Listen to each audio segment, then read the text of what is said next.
Estamos siguiendo una serie de predicaciones acerca de los milagros de Jesús. Y hoy día, nuestro director de alabanza, profesor de la academia y encargado también de algunas clases ahí con los jóvenes, nos va a enseñar acerca de otro milagro de Jesucristo.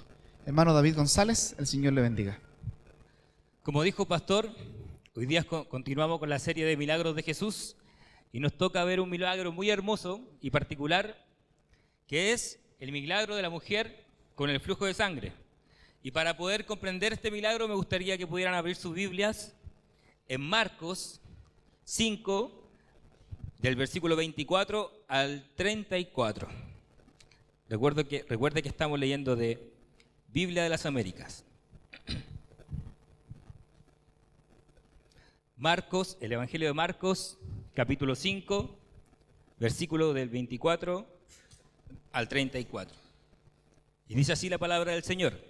Jesús fue con él, y una gran multitud le seguía y le oprimía. Y una mujer que había tenido flujo de sangre por 12 años, y había sufrido mucho a manos de muchos médicos, y había gastado todo lo que tenía sin provecho alguno, sino que al contrario, había empleado.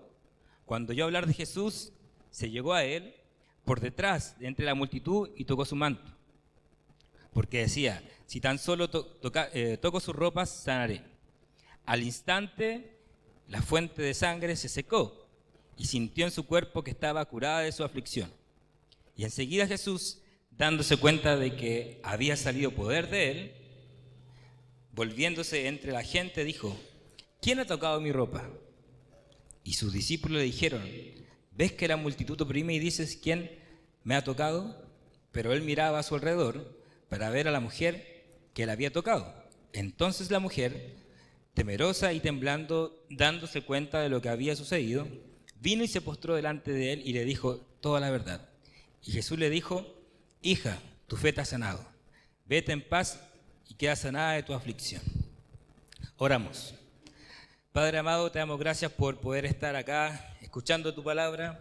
Ruego, Señor, que puedas trabajar en nuestros corazones para poder oír tu voz, poder aplicar a nuestras vidas tu mensaje, lo que hoy tú quieres decirnos. Gracias por esta serie de milagros acerca de cómo Jesús obró. Ayúdanos, Señor, también a entender y cómo poder aplicar las enseñanzas que han enseñado los predicadores, y también, Señor, poder hoy aprender sobre esta hermosa historia. Te damos gracias en el nombre de Jesús. Amén.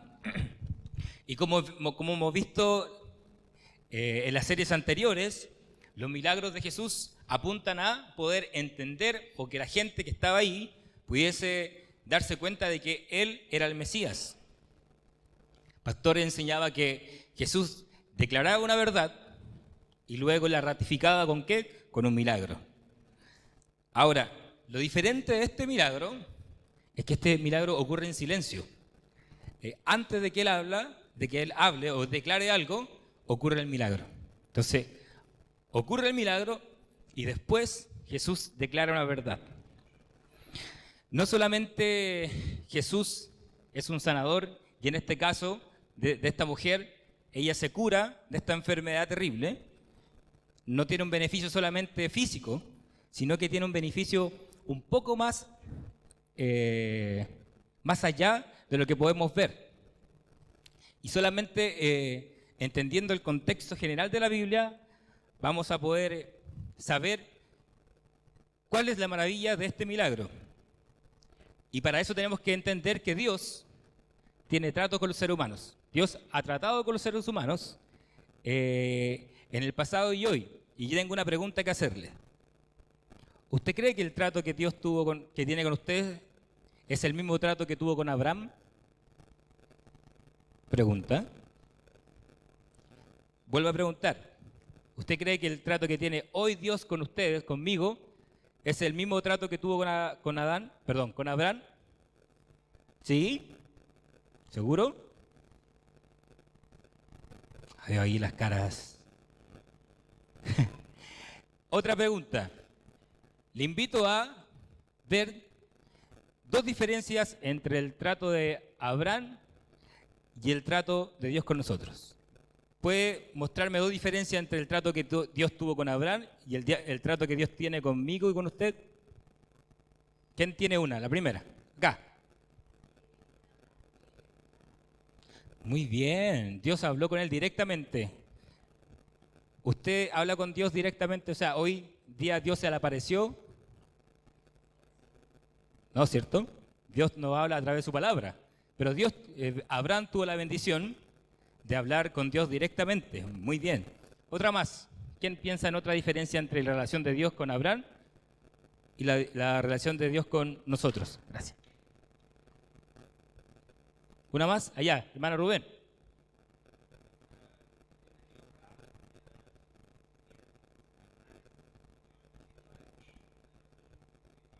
Muy bien. Entonces, Dios le prometió a Abraham una promesa de manera terrenal. ¿Qué es lo que era?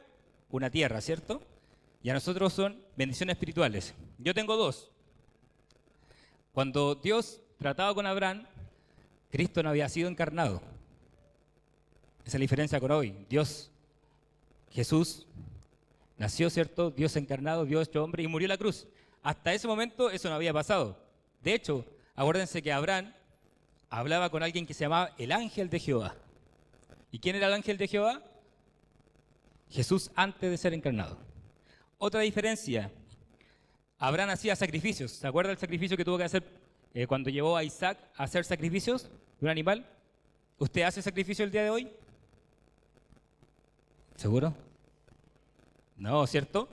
Dice la Biblia que Cristo es el sacrificio perfecto. Él es el cordero que quita el pecado del mundo. Ahora, después de eso, viene otro personaje que se llama Moisés. ¿Y por qué es importante esto? Porque va a tener Dios un trato con el pueblo que va a hacer a través de Moisés con algo que se va a llamar la ley. Dios va a tratar con el pueblo a través de la ley y eso se va a llamar una palabrita técnica que se ocupa en teología, la dispensación de la ley o el gobierno de la ley. Y si usted quiere saber más, puede venir a nuestra academia a estudiar sobre qué es esa palabrita y todas sus implicancias. Pero para entender un poco lo que va a pasar con esta mujer, quería explicar eso. Dios va a tratar con el pueblo a través de la ley dada por Moisés, ¿cierto? Y ahí van a haber muchas normas, y es así que este gobierno va a durar hasta cuando llegue Jesús. O sea, Jesús nace en el periodo de la ley, ¿cierto? Y de hecho, él se va a enfrentar contra los estudiosos de la ley, pero se va a enfrentar no porque Jesús esté en contra de la ley, sino que va a estar en contra de los mandamientos de los hombres que intentan poner sobre la ley. Y es así como aparece este milagro, en ese contexto. Es una mujer que tiene una enfermedad particular en un contexto de gobierno de la ley, que Dios gobierna a través de la ley, y aparece Jesús. Dice la Biblia que Jesús es el que cumple la ley totalmente. Él es el único que ha podido cumplir la ley, y Él va a ser el sacrificio perfecto. Así que esta predicación va a contar de 3 puntos. El primero se va a llamar 12 años de espera y un paso de fe. Y va a abarcar del versículo 25 al 28. Pero antes de entrar ahí, es muy importante entender el contexto en que ocurre el milagro, porque esta mujer estaba relegada de la sociedad y de la adoración pública. Y ahora vamos a entender por qué estaba relegada de la sociedad y de la adoración. Posiblemente hoy es muy difícil que alguien que tenga una enfermedad no pueda adorar a Dios o que esté relegada por su enfermedad, pero en el contexto de ella eso ocurría. Ahora, hay que entender el versículo 24. Dice que la multitud oprimía a Jesús. ¿Pero por qué le oprimía? Porque este milagro se encuentra en medio de otro gran milagro, que es el milagro de la hija de Jairo. Entonces Jairo era alguien importante de los fariseos y su hija había muerto. Entonces se va donde Jesús, donde estaba toda la gente, y van a ir a la casa de Jairo, y de ahí se desprende una hermosa frase donde dice, Jesús va a decir, no estaba muerta, solo dormía. Pero antes de que ocurra ese milagro con la hija de Jairo, va a ocurrir el milagro de la mujer con el flujo de sangre. Entonces, ¿qué dice el versículo 24? ¿Alguien puede leerlo?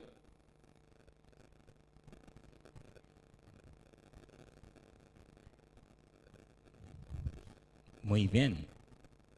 ¿Y el 25?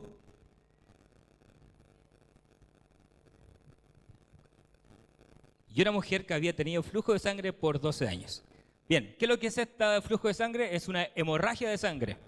Es una hemorragia de sangre que llevaba cargando por 12 años. O sea, por 12 años ella tenía esta enfermedad que sangraba sin poder parar. Y tenemos que entender cuál es el milagro de esta mujer en el contexto que yo lo estaba contando sobre la ley. Y para poder entenderlo tenemos que ir a la ley, ¿cierto? Así que le invito a ir al libro de Levíticos, al capítulo 15, versículo 25 al 28. Tenemos una enfermedad terrible, ¿cierto? Pero hay algo más allá con esta enfermedad. Y para poder entender qué es eso más allá, hay que volver atrás al libro de Levítico, ¿cierto? La ley, para entender qué pasa. Levíticos 15, 25 al 28.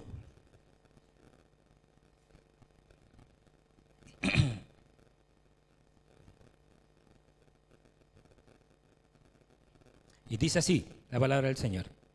Si una mujer tiene flujo de sangre por muchos días, no en el periodo de su impureza menstrual, o si tiene un flujo después de ese periodo, todos los días de su flujo impuro continuará como en los días de su impureza menstrual. Es inmunda. Toda cama sobre la cual ella se acueste durante los días de su flujo será para ella como la cama durante su menstruación. Y todo sobre lo que ella se siente quedará impuro o inmundo, como la impureza de su impureza menstrual. Cualquiera que toque esas cosas quedará inmundo. Lavará su ropa, se bañará en agua y quedará inmundo hasta el atardecer. Cuando ella quede limpia de su flujo, contará 7 días después quedará limpia. Al 8º día, ella tomará consigo 2 tórtolas o 2 pichones y los traerá al sacerdote a la entrada de la tienda de reunión. El sacerdote ofrecerá uno de ellos como ofrenda por el pecado y el otro como holocausto. Así se hará expiación al sacerdote por ella delante del Señor a causa de su flujo impuro. Ahora hay que entender que el capítulo 15 de Levítico está hablando sobre algunos flujos, no tanto solamente la mujer, sino que entre la mujer y el hombre. También se va a hablar sobre algunos fluidos que los hombres exhalen y los fluidos de la mujer. Antes de esto está hablando sobre la menstruación y va a dar todo lo que tiene que pasar después de la menstruación para poder ser pura. Pero lo que estamos entendiendo ahora es un flujo de sangre anómalo, o sea, algo raro. No es el periodo mensual, sino es que es algo que está ocurriendo de manera extraña. Y yo sé que tal vez la pregunta de ustedes, ¿por qué si Dios fue quien creó al ser humano y la menstruación es parte de algo natural? De hecho, gracias a ella podemos tener hijos, ¿cierto? Dios lo considera como impuro. No me voy a meter ahí porque no estoy estudiando el Levítico. No, solamente decir que posiblemente es por un tema del contexto cultural de la época, por un tema de higiene, donde Dios quería hacer una diferencia y pone esto de que tienen que lavarse, ¿cierto?, antes de poder adorar públicamente. Ahora, nos encontramos con una situación diferente, que es un flujo de sangre anómalo al normal. O sea, esta mujer está sufriendo 12 años con este flujo de sangre. Por lo tanto, para el tiempo de Jesús, gobernados por la ley, ella era impura socialmente. Y no solamente era impura, sino que había sido relegada de la sociedad y no podía ir al templo a adorar a Dios ni a dar sacrificios. Por lo tanto, esa bendición de poder relacionarse con Dios, ella no lo podía hacer. Y si alguien se enteraba que ella tenía este flujo de sangre, podía haber sido tachada de impura, casi como un leproso. Por lo tanto, ella se cubre y trata de estar en las sombras. Si ella tocaba a alguien, esa persona que ella tocaba también quedaba impuro. En este caso, Jesús. Por eso se acerca de manera escondida a tocar a Jesús. También, imagínense que están los fariseos, ¿cierto?, que son los doctores de la ley que no solamente aplicaban la ley, sino que le importaba más la tradición. ¿Cuánto para ellos, que eran tan fanáticos, hubiese sido que una mujer impura se acercara a ellos? Por eso preferirían tenerla lejos. Pero Marcos nos dice algo muy interesante. En el versículo 25 y el 26 dice: y una mujer que había tenido flujo de sangre por 12 años y había sufrido mucho a manos de muchos médicos, y había gastado todo lo que tenía sin provecho alguno, sino que al contrario, había empeorado. Y aquí podemos comprender que no es solamente una realidad de cargar con una enfermedad, sino que es cargar con una enfermedad que ante la sociedad te hace ver como alguien rechazado. Es difícil hoy día que podamos entenderlo, pero en el tiempo de Jesús así era. Y decía que ella había gastado todos sus recursos para poder curarse de esta enfermedad. Entonces, cuando usted piensa que ella gastó sus recursos, no solamente piense en que gastó sus recursos para poder librarse de esta carga de enfermedad, sino que va a poder quitarse como especie de letrero de ser una persona lejana a la sociedad y rechazada. Porque esta enfermedad no solamente tenía una connotación práctica, sino que era una connotación religiosa y social. Lo interesante de esto es que Marco en ningún momento hace un juicio de valor con respecto a esta mujer en relación a que ella gastó su dinero para poder curarse. Entonces la pregunta es decir, ¿hasta qué punto podemos gastar nuestro dinero o todos nuestros recursos para poder curarnos de algo? Y podríamos pensar si hay un conflicto entre ellos, ¿cierto? Si hay un conflicto de decir hasta cuál es el punto donde yo puedo gastar mis recursos para poder quitarme esta carga. ¿Será que mis recursos, será que esto es algo en contra de mi fe?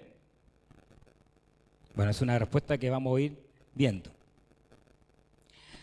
Para poder poner un poquito de los zapatos de ella, quería mencionar que posiblemente hoy un tipo de enfermedad que podría de alguna forma mostrarnos cómo la sociedad rechaza a la gente enferma podría ser las enfermedades que están relacionadas con algo de tipo sexual. Posiblemente ahí generaría este rechazo que generaba en el tiempo esta mujer. Por ejemplo, enfermedades como el SIDA. Hoy día es difícil que alguien sea rechazado por el SIDA, ¿cierto? O sea, que sea excluido de la sociedad por tener SIDA. Pero imagínense el Chile de hace 20 o 30 años. Es distinto, ¿no? Porque tiene una connotación ser enfermo de SIDA. Ahora imagínense el contexto de la iglesia chilena hace 20 o 30 años, que llegase alguien con SIDA. Posiblemente no hubiese un rechazo público, pero tal vez internamente sí. Hace 20, 30 años, acercarse a alguien con SIDA o con una enfermedad relacionada con algo moral o algo de tipo sexual. Eso era un poco lo que pasaba con ella. En ese contexto, ella se va a acercar a Jesús para poder sanarse de su enfermedad. Entonces, en relación a eso, imagínense vivir con esa carga, ¿cómo no vamos a querer sacarnos esa carga? Y tengo 3 preguntas que hacerle para que me ayude a poder resolverla. Primero, ¿hasta qué punto debo seguir insistiendo en la cura de mi enfermedad? Respóndala, puede preguntarle al vecino. Mientras yo tomo agua. Esa es la primera, se la repito. ¿Hasta qué punto debo insistir hasta qué punto debo seguir insistiendo en la cura de mi enfermedad? 2, si gasto todos mis recursos, ¿significa que no tengo fe? Pregunta 2, si gasto todos mis recursos, ¿significa que no tengo fe? Y la tercera, y aquí tal vez me va a llamar en la casa, ¿eh? ¿La medicina está por sobre de Dios?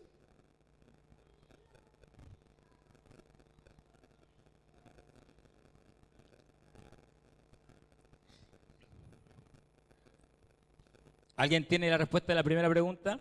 ¿Hasta qué punto debo seguir insistiendo en la cura de mi enfermedad? Hay un punto donde ya debo soltar. Hermano, ¿hasta cuándo se acaba el dinero? Muy buena respuesta. Si se me acabó el dinero ya no hay nada que hacer. 2. Si gasto todos mis recursos, ¿significa que no tengo fe?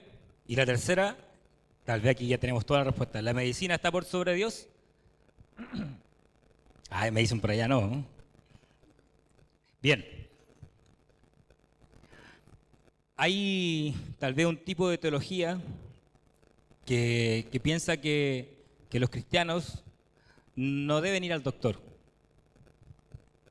Porque así como ocurrió este milagro con Jesús, va a ocurrir otra vez. ¿Jesús tiene el poder para hacer milagros y sanar sin doctores? De hecho, recuerden que en el texto ella había gastado todo y había empeorado. Ahora, posiblemente los doctores del texto, de los que habla Marco, no son como los doctores de hoy. Están más vinculados como con un curandero. Que alguien decía, besa una pata de conejo y te va a curar, cosas como esa. Pero, entonces hay algunos hermanos que piensan que no tienen que ir al doctor. Que se van a curar por la fe. Entonces la pregunta es, ¿Dios tiene algún conflicto con la medicina? Hay algunos que en cara así, depende. Ah, ya. Muy bien. Si tiene conflicto Dios para la medicina, ¿por qué pone a los médicos? Recuerden que hay alguien en la Biblia que es médico, ¿no? ¿Cómo se llamaba el médico de la Biblia? Lucas. Así es. Bueno, Dios no tiene ningún conflicto con la medicina. De hecho, la medicina es una bendición de Dios. Gracias al Señor por la medicina y por los doctores y por toda la gente, ¿cierto?, que trabaja en eso y que cada vez más, gracias a su investigación, podemos tener la cura de cosas que antes no teníamos cura, ¿cierto? Entonces le damos gracias al Señor por eso, que viene en la casa y no me van a pegar. Pero también comprendemos que hay un límite. Que hay un límite, ¿cierto?, donde sabemos que los doctores no pueden ir más allá. Posiblemente los doctores que no son cristianos piensan que ellos están ahí en el lugar de Dios. Son casi Dios, ¿cierto? Pero nosotros entendemos que no, que hay un límite, ¿cierto? Y que si Dios ha determinado algo, hay doctores que no pueden hacer nada. Pero en este caso, no hay conflicto con ocupar los recursos para poder sanarse de algo. Si es que Dios ha dado la voluntad de que podamos ocuparlos, como esta mujer. Por eso que Marcos no hace ningún juicio con respecto a los recursos que ella gastó. Ahora quiero observar algo importante del versículo de Levíticos para que podamos entender lo que va a pasar después. Dice en el versículo 28, ¿cierto?, del capítulo 15 de Levíticos, dice, cuando ella quede limpia de su flujo, contará 7 días, después quedará limpia, y al 8º día tomará consigo 2 tórtolas o 2 pichones y lo traerá al sacerdote. Si usted raya su Biblia, raya esa palabrita ahí, sacerdote. A la entrada de la tienda de reunión, o sea, en el tabernáculo, marque también esa palabrita. Al sacerdote ofrecerá uno de ellos como ofrenda, otra palabrita importante, por el pecado, y el otro como holocausto. Y así será expiación, y así hará expiación el sacerdote por ella delante del Señor a causa de su flujo impuro. Y esa palabrita expiación, ¿dónde usted la ha escuchado en el Nuevo Testamento? ¿En qué doctrina podemos haber escuchado? En la doctrina de la salvación, ¿cierto? Que Jesús hizo expiación por nuestros pecados. ¿Y qué es lo importante de esto? Es que en el tiempo de la ley, alguien que tenía un flujo de sangre y que se limpiaba, tenía que hacer un sacrificio, pero era de manera temporal. O sea, que después tenía que volver a hacerlo, y después volver, y volver, y volver, y volver, y volver. Pero en este caso, esta mujer se encuentra con Jesús. ¿La Biblia dice que Jesús es sacerdote o no? El sumo sacerdote, ¿cierto? ¿La Biblia dice que Jesús hizo un sacrificio? ¿Dónde lo hizo? En la cruz, ¿cierto? Ahora, ¿ese sacrificio Jesús tiene que morir otra vez? Por supuesto que no. Sino que ese sacrificio nos ayuda a que nuestros pecados han sido quitados en la cruz y que podemos tener la bendición de que no hay que volver a hacer otro sacrificio, porque eso el Señor lo pagó en la cruz. Ahora vamos a ver la fe en acción. Ahí en el versículo 27 y 28 de Marcos, ¿cierto? Dice, cuando oyó hablar de Jesús, se llegó a él por detrás, entre la multitud, y tocó su manto, porque decía, si tan solo toco sus ropas, sanaré. Y la Biblia dice que la fe viene por el oír. Entonces ella escuchó acerca ¿de quién? De este sanador o del Salvador. Posiblemente como buena judía, entendía que esta persona, o Jesús, no solamente era un sanador más, porque tal vez hubieron otros, sino que todo lo que estaba pasando era porque él era ¿quién? El Mesías. El Mesías que venía a cumplir las promesas, ¿cierto? Y que venía a instaurar su reino. Sabemos que todavía no lo hizo, pero las bendiciones espirituales del reino las podemos vivir hoy a través de Jesús. Y una de esas es no tener que hacer sacrificio o no tener que quedar impuro por algo, como en el caso de ella, que gracias a Jesús quedó limpia de su enfermedad. Porque antes de eso ella no podía acercarse a nadie, no podía acercarse a un sacerdote, no podía acercarse a los fariseos, no podía acercarse, tal vez, posiblemente vivía sola, posiblemente no se casó. Imagínense la condición en la que ella se postra ante Jesús.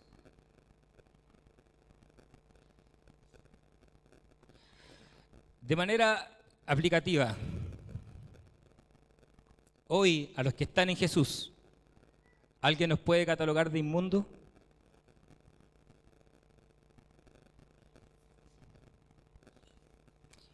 ¿Alguien hoy te puede prohibir adorar a Dios si estás sin Cristo? ¿Hay solamente elegidos que puedan adorar por ti? ¿O tú estás libre de ir delante del trono de la gracia y adorar al Señor? ¿Eres libre de eso? Amén. Tenemos una libertad en el Señor.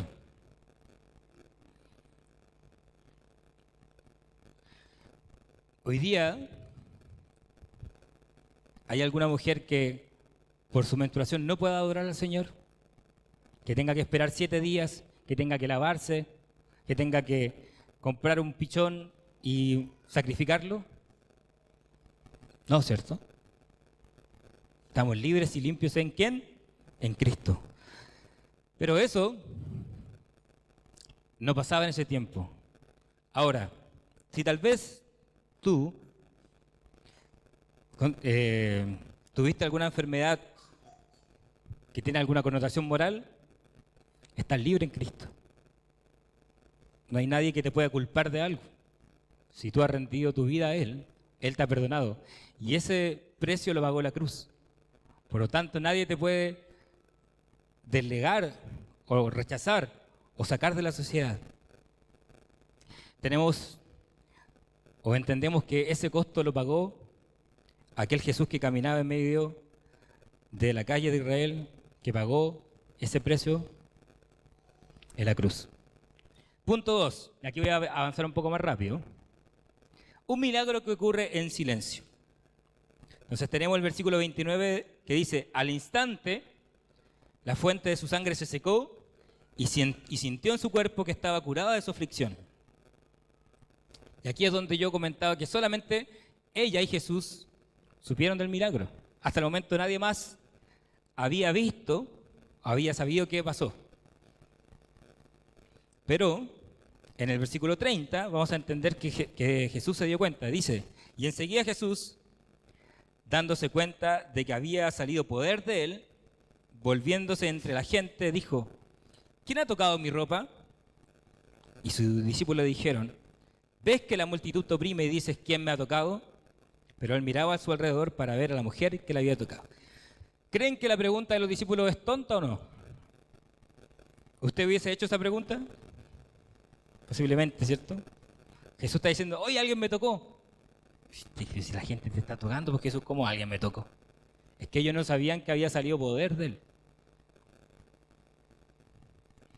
Y esta pregunta me ha dado vuelta, pero mucho tiempo. Y yo le decía a mi esposa, ¿por qué me tocó predicar de esto? Porque siempre decía que ojalá que algún día no me toque predicar de este versículo, porque nunca he podido resolver por qué Jesús hace esa pregunta. Entonces, de lo que yo pude estudiar, algunos piensan y dicen, es que Jesús realmente en su humanidad no sabía que le tocó. Oh. Y empieza en mi cabeza a decir, pero si Dios sabe todo, ¿cómo no va a saber? Pero si uno lee, parece que lo que dice Jesús ahí es genuino, parece que no sabe. Otros dicen que sí, Jesús sí sabe. Y la pregunta que está haciendo es para llamar la atención de los demás. Para poder decir, hey, algo está pasando. Y todavía no la resuelvo. Pero según el texto o el contexto, tiendo a pensar que la pregunta, el propósito de la pregunta está relacionada con que Jesús quiere alertar de lo que va a decir ahora. Si quiere, en otro momento podemos discutir si en su humanidad él sabía cosas, si no sabía, o si quiere ir usted a la academia y estudiar con el pastor Patricio Cristología, donde él toca ese punto sobre la humanidad y la deidad de Cristo, vaya ahí. Pero hasta el momento posiblemente la pregunta tiene que ver con algo pasó y quiero que sepan que algo va a pasar. Por lo tanto, la pregunta es decir, ahora va a ratificar el milagro Jesús, al revés. Va a decir, ¿por qué ocurre este milagro? Y la aplicación del texto o de este punto, podríamos hacer algunas preguntas con respecto a esto. Comprendiendo que es una mujer que está en la soledad o en el silencio, que se acerca a Jesús por detrás para que nadie la vea. De hecho, toca su manto, posiblemente el manto de Jesús tenía unas bolitas, toca esas bolitas para que nadie la vea y se sana de su enfermedad. O sea, que ella cargaba con esto en silencio y no quería tal vez que Jesús fuese manchado por su enfermedad. Y se sana. Y cargó con esto por 12 años, en soledad y silencio. Y te tengo unas preguntas que hacerte. ¿Dios conoce el pesar que llevas en tu corazón y en tu soledad? ¿Dios sigue obrando en esos padecimientos que llevas en el silencio de tu cuarto, así como la mujer? ¿Dios ha respondido esas oraciones que llevas en silencio por mucho tiempo? ¿Por qué? Porque cuando ocurre el milagro, nadie se había dado cuenta. En los otros milagros, cuando ocurría un milagro, ¿cierto? Todos quedaban boca abiertos y decir, oh, Jesús caminó sobre el mar, sanó un paralítico, pero esta vez nadie supo nada. Hasta que Jesús advierte, si Jesús no hubiese dicho nada, nadie se hubiese dado cuenta. O sea, Dios obró en silencio. Y cuando ocurre un milagro en nuestra vida, nosotros queremos contar que Dios hizo un milagro, pero posiblemente hay cosas que solamente vamos a saber Él y yo. En el silencio de nuestro corazón vamos a llevar tal vez una carga, y esa respuesta a esa carga, tal vez solamente Él y yo vamos a ver que le respondió. Y le damos gracias al Señor por eso, ¿no? Último punto. Nunca más en las sombras. Versículo 33 al 34. Entonces la mujer, temerosa y temblando, dándose cuenta de lo que había sucedido, vino y se postró delante de él y le dijo toda la verdad. Y Jesús le dijo, hija, tu fe te ha sanado. En paz queda sana de tu aflicción. Ahora, ese queda sana de tu aflicción entendemos que es que quedó sana del flujo de sangre, pero no solamente es eso, sino que hoy, o en el tiempo de Jesús, ya nadie podía decirle impura. El texto no nos dice si ella después se limpió, si fue al templo, si compró ¿cómo se llama? Una tórtola. No tenemos idea, solamente especulación. ¿Qué está mostrando la Biblia aquí? Que Jesús es el cumplimiento de la ley. y los que en Él creen, ya no hay necesidad de hacer otro sacrificio, de ir a otro sacerdote, porque Él es el sumo sacerdote. Él es quien instaura algo que se llama en teología el nuevo pacto, las bendiciones del nuevo pacto. ¿Cuál era el antiguo pacto? La ley de Moisés. ¿Y en qué pacto vivía esta mujer? En la ley de Moisés. ¿Y ahora en qué pacto va a vivir? Teniendo las bendiciones del nuevo pacto, por la sangre de Jesucristo. ¿Podría alguien ahora juzgar a esta mujer? Porque ahora, recuerden que cuando Jesús habló, todos supieron lo que pasó. Posiblemente sí juzgaron a la mujer. Pero ya nadie no tenía argumentos para juzgarla porque Dios hecho carne era quien la había limpiado y la había perdonado. Y ahora ella tiene paz para con Dios. Pero hay algo que dice Jesús al final. Hija, tu fe te ha sanado. Y significa que esta gracia solamente la podemos obtener por la fe. Y como conclusión final, que la gracia de Dios, la limpieza de nuestros pecados, la pureza, solamente la podemos tener a través de ¿quién? De este mismo hombre que caminaba por las calles de Israel, sanando, que hoy entendemos que es el Mesías, que murió por nuestros pecados. Por lo tanto, podemos tener hoy día el gozo de poder venir aquí libremente a poder adorar al Señor con nuestro pasado, con nuestras cosas, y si hemos creído en Él, tenemos la libertad de poder venir sin ningún problema, y tenemos también la tranquilidad de que gracias a Él nadie nos puede juzgar del pasado o de nuestra carga, porque Cristo la pagó. Así que invito a poder orar al Señor en esta mañana y darle gracias por su palabra.